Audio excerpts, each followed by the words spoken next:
Fíjate, la pregunta es suficiente, no puede tener una respuesta directa, porque no es lo mismo que tú estés hablando de suficiente y suponte tiene 3.000 casos que tiene 80.000 casos, ¿ok? Esa pregunta es móvil, a lo mejor puede ser suficiente ahorita y puede ser no suficiente dentro de un mes, ¿ok? Entonces, la estrategia en general es cuanto más pruebas hagas mejor. No hay un dintel internacional de pruebas suficientes o pruebas no suficientes, depende mucho de la dinámica. Y quiero serle claros a ustedes, en el mundo entero, puede llegar un momento, no es el actual, pero puede llegar un momento en que tienes un volumen tal de pacientes que no le puedes hacer PCR a todos los pacientes. Lo pasó en China, pasó en Italia, pasó en Italia, en España, pasó en algunas zonas de Estados Unidos. Entonces, tú lo que tienes que tener es una capacidad robusta de diagnóstico. Y puede llegar un momento, como le dice, que la epidemia tiene suficientes casos, que mira, el que llega al hospital y no tiene criterios de hospitalización, señor, usted lo contamos como coronavirus y se va para su casa y lo llamamos por teléfono, que es lo que hacen la mayoría de los países. No podemos pretender tener todos los pacientes hospitalizados por coronavirus, sino solamente a los que necesiten estar hospitalizados en algún momento. ¿Okay? Creo que es importante tenerse clara esa pregunta. Entonces, el suficiente, bueno, estamos partiendo de 1 y queremos llevarlo a X, un número mayor que 1. Los laboratorios con los cuales nosotros hemos estado hablando son laboratorios que ya vienen trabajando no en pruebas de COVID, sino en otras áreas de diagnóstico microbiológico o viral y tienen el conocimiento y la disponibilidad y la capacidad técnica. Como les digo, mientras más, mejor. Creo que si podemos tener 20, ojalá pudiéramos tener 20, creo que 20 aún pudieran no ser suficientes. Pero en este momento, aumentar la capacidad para que el tiempo de respuesta sea rápido es una estrategia vital. Y creo que si podemos ampliar de 1 que hay ahorita, o 2, o 1 más 1, porque el que está en Táchira es de alguna manera una extensión del Instituto Nacional de Higiene, pudiéramos, creo que sería positivo. Eso es a lo que estamos presionando.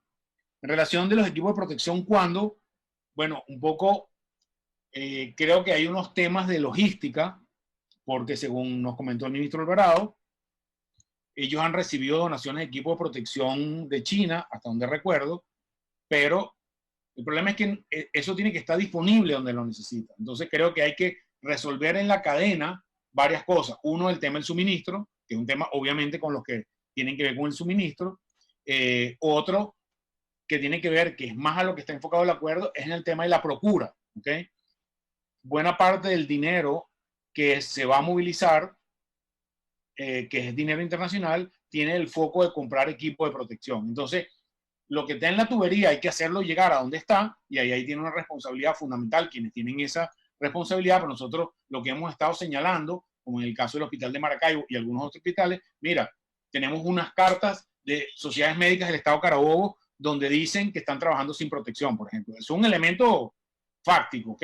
Entonces, nuestra responsabilidad es hacer que ese equipo llegue. No depende del doctor Castro ni de la Asamblea Nacional, no tienen la operatividad para eso, pero ya de alguna manera OPS lo que está haciendo es volteándose para ver que esto hay y tratar de que ese elemento sea resuelto.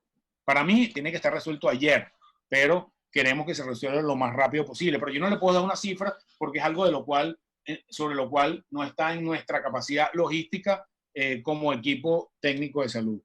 En relación a la vigilancia epidemiológica, la verdad no vi esa parte de la nota, la voy a revisar, pero es algo que no estaba en los puntos, pero es algo que es muy importante para nosotros, como lo dije en la introducción. O sea, independientemente de los equipos de protección, Venezuela tiene una deuda, o la salud de Venezuela tiene una deuda con la información, y no vamos a parar en decirlo nunca. Yo cada vez que me preguntan, un poco como una letanía, digo esto, aunque me pregunten del tiempo. Si el tiempo puede afectar el coronavirus, yo empiezo diciendo que en Venezuela no tenemos información epidemiológica y no vamos a parar hasta que eso se subsane. Tengan la seguridad de eso. En relación al programa de Héroes de la Patria, eso lo está trabajando un equipo técnico. Solamente quiero decirle que el trabajo sobre eso es abrumador. Evaluar credenciales de casi 70.000 personas ha sido un trabajo muy arduo. Yo no le puedo dar fechas. Nosotros estamos tratando de que eso sea lo más rápido posible, pero yo en este momento no puedo hablar de fecha Es un proceso de verificación por triplicado, donde están las sociedades médicas, donde están los gremios, un proceso complejo, pero lo que sí estamos seguros es que eso va a llegar a donde tiene que llegar pronto, y van a haber anuncios de los equipos que están designados para eso. Esperamos lo más pronto posible. En relación a las preguntas del amigo Yepe, fíjense, a mí no me gusta hablar de números cuando no tengo los números en la mano. Todos los países tienen su registro de mortalidad, ¿ok? Y voy a explicar, esto es una concepción muy epidemiológica. ¿Por qué? Porque, bueno, una persona se puede morir en su casa de un infarto, tenía 2 días de dificultad respiratoria y no hay ninguna evidencia de que ese paciente puede ser COVID. De hecho, los datos en este momento que están evaluando de esa información epidemiológica que no tenemos, lo que se llama el exceso de mortalidad, tú tienes en un país más o menos un número de fallecidos más o menos estable todo el tiempo. Aumenta un poco en diciembre, pero en general todo el año tienes más o menos el mismo número de fallecidos. Ya están evaluando, por ejemplo, en México y en Estados Unidos, cuánto es el número de más de muertos que tiene sobre los muertos que tú tienes históricamente. Eso se llama exceso de mortalidad.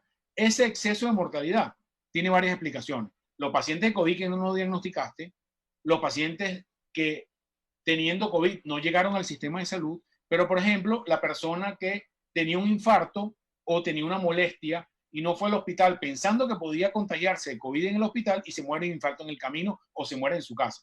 Esa es una muerte imputable a la situación de COVID, aunque no sea directamente producida por COVID. Entonces, esto tiene una complejidad muy alta, ¿ok?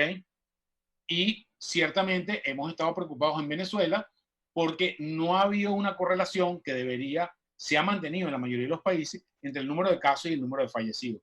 Yo creo, y lo hemos dicho así, que la definición de mortalidad asociada a coronavirus que se ha utilizado es muy estricta, solamente paciente que tiene PCR positivo y el paciente que tiene síntomas compatibles con coronavirus.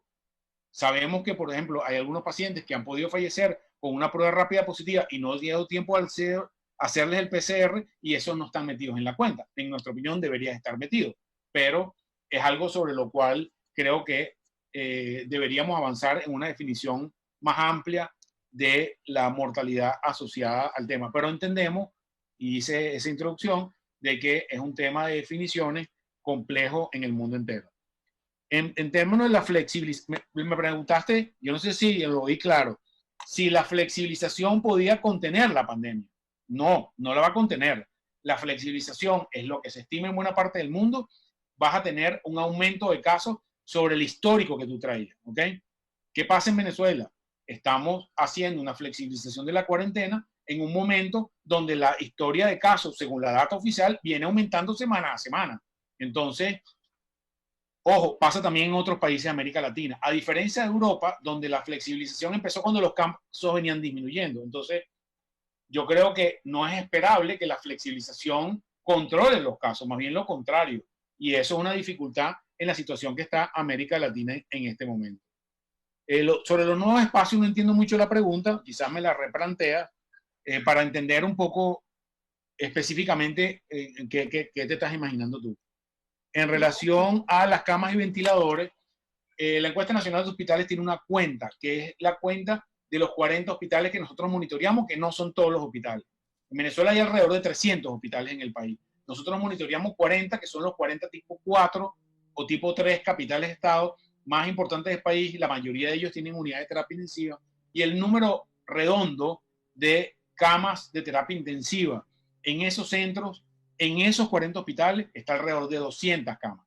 Esas 200 camas, estimamos que un 70-80% de ellas tengan capacidad de ventilación mecánica, pero nosotros no tenemos acceso a las camas que están contabilizadas, entendemos, en la cuenta del Ministerio de Salud, en el sistema Barrio Adentro, porque siempre ha sido un número oscuro, un número que no es claro para nosotros. Las camas de terapia intensiva del Hospital Antonio María Pineda, todo el mundo sabe cuáles son. La del Hospital Universitario, todo el mundo sabe cuáles son. La del Hospital Vargas, todo el mundo sabe cómo. La del Hospital Luis Racetti Barcelona, todo el mundo sabe cuáles son.